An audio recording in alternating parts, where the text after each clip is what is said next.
ने ईरान के इस्फहान में हमला किया है। ये ईरान का वो शहर है जहां उसके कई परमाणु अड्डे हैं और ईरान की सेना का बेस है। इजराइल आगे क्या करने वाला है, इस्फहान पर हमला उसी की एक बानगी है। देखिए रिपोर्ट।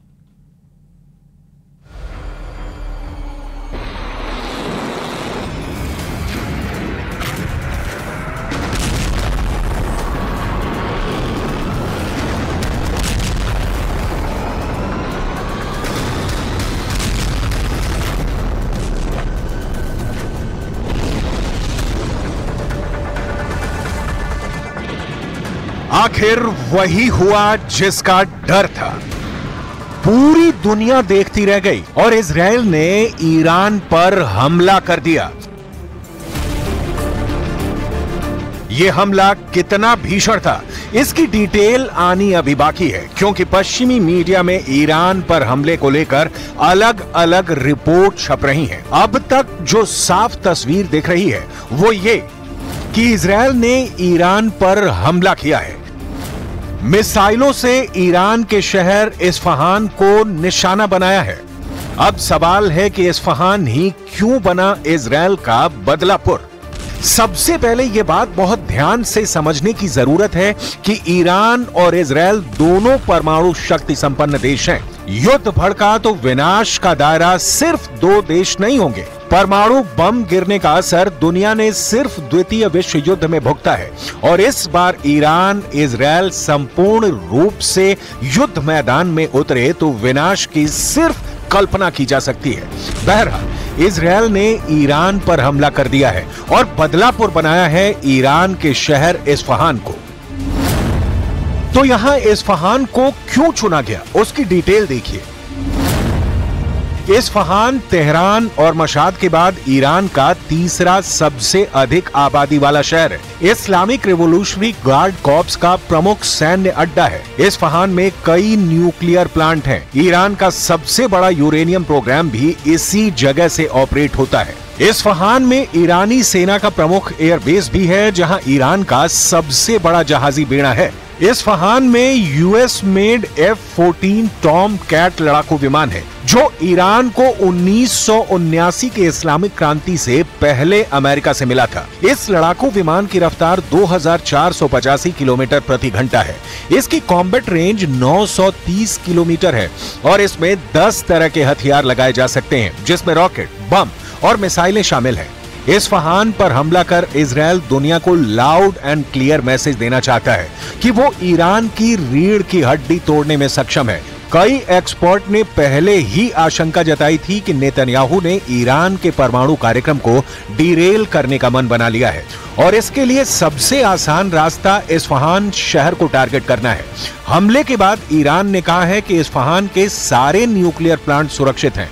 लेकिन यहां जो बात नोट करने वाली है वो ये कि इस्फहान पर हमले के बाद अब ईरान की राजधानी तेहरान के न्यूक्लियर प्लांट भी इजराइल की जद में है। इजराइल पहले से संकेत देता आ रहा है कि उसके हमले का टारगेट ईरान के न्यूक्लियर अड्डे हैं और इजराइल ने इस्फहान पर हमला कर ये प्रूव भी कर दिया है। ईरान के पास परमाणु बम बनाने के लिए प्रचुर मात्रा में यूरेनियम है। युद्ध की सूरत में ईरान इसका इस्तेमाल करने से गुरेज नहीं करेगा और यही बात अब सामने आ रही है कि ईरान को परमाणु बम बनाने से कोई नहीं रोक सकता। ईरान के पास सेल्फ डिफेंस का वास्ता देकर इसकी दलील भी अब तैयार है। ईरान के पास 3 अंडरग्राउंड यूरेनियम प्लांट्स हैं। ये प्लांट्स फोर्डो, नाटंज और कॉम में हैं। इसके अलावा रमसर, तेहरान और बुनाब में रिसर्च रिएक्टर फैसिलिटी है और इस्फहान और बुशेर में यूरेनियम कन्वर्जन प्लांट है और एरिक में heavy water reactor production plant है। द सन की रिपोर्ट के मुताबिक इजराइल की ओर से लगातार हमले का डर ईरान के इस्लामिक रिवॉल्यूशनरी गार्ड कॉर्प्स के अफसरों में है। IRGC के एक सीनियर कमांडर ने कहा है कि ईरान की परमाणु सुविधाओं के खिलाफ हमले की इजरायली धमकियों की वजह से ईरान को अपने परमाणु सिद्धांत की समीक्षा करनी पड़ सकती है।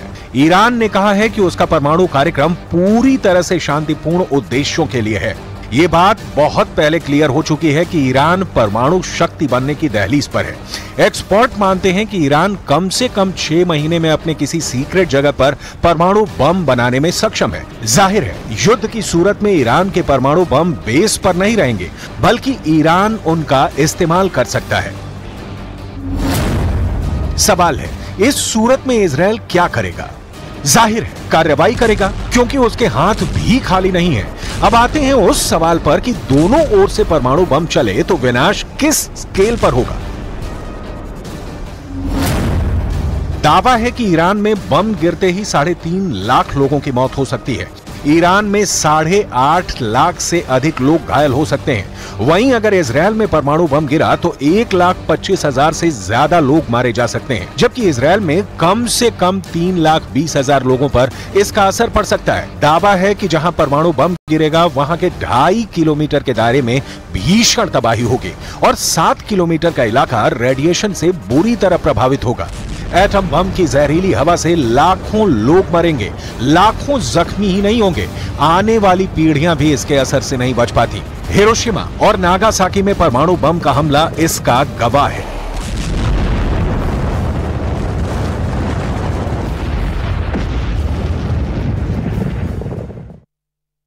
कल अमरोहा में प्रधानमंत्री नरेंद्र मोदी ने बड़ी रैली को संबोधित किया। इस दौरान उन्होंने राहुल गांधी और अखिलेश यादव पर जमकर हमला भी किया और दोनों की जोड़ी पर करारा प्रहार किया।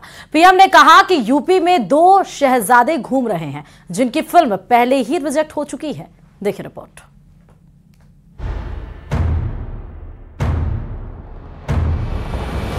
अमरोहा केवल ढोलक ही नहीं, देश का डंका भी बजाता है।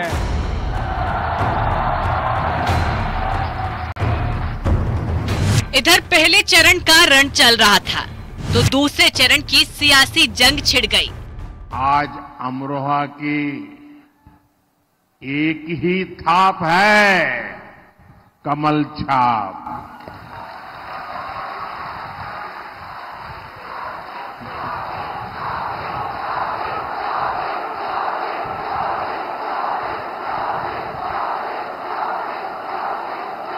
और अमरोहा का एक ही स्वर है, फिर एक बार, फिर एक बार, फिर एक बार। पश्चिमी यूपी की 8 सीटों पर जब मतदान चल रहा हो, ठीक तभी पश्चिम में ही प्रधानमंत्री मोदी ने राहुल गांधी और अखिलेश यादव पर कुछ ऐसा बोल दिया कि सियासी भूचाल आ गया। यूपी में एक बार फिर 2 शहजादों की जोड़ी, उनकी फिल्म का शूटिंग चल रहा है आजकल।